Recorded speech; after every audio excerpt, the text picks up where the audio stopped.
Hello all. I helped a friend put together a little stereo system. I was going to put together a stereo for myself for a little mini truck and take it to the car show. That's that little mini truck. But the day I insured it, I hit a deer. So I have to deal with ICBC. So no point in putting a stereo in it. So instead, we carried through and built a stereo for my friend Chris's twin turbo truck. So we've laid out some parts that I've been storing for years. He had an old sub here that he's been hoarding. Old, it's not too fancy. Let's see. Oh, there it is. Hard to see. It's called oh goodness, I forget what it's called. Ultimate.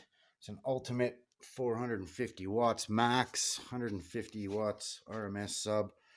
And then we got this old Pioneer Premier amp, which I think is probably about 300 watts. So that should put 150 into the sub just fine, and more than enough for these old 6.5-inch speakers that were salvaged out of a boat. So they're kind of a marine speaker.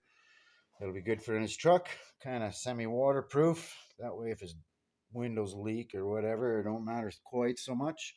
And then we built these nice little angled risers, so then the doors, they'll kind of face up and in instead of opposing each other. So that worked out pretty good.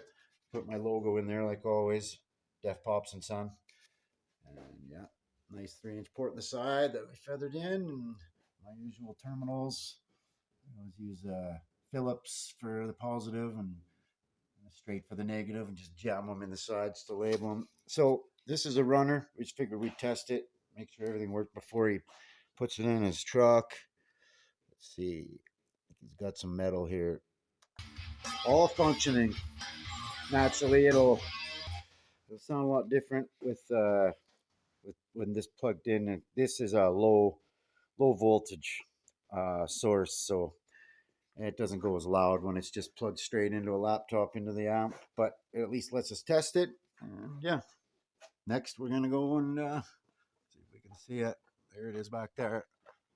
We're gonna go install it in that next. So I'll quit filming and let Chris have his stereo parts so he can put them in. I'm excited about that box. It turned out pretty good. That's as good as we could make that cheap old sub sound in a 1 cubic foot box. It's going to sit behind a seat. So when it's all in there and installed, I'll give you another look so you can see how well we hide it. That's all. Thanks for watching.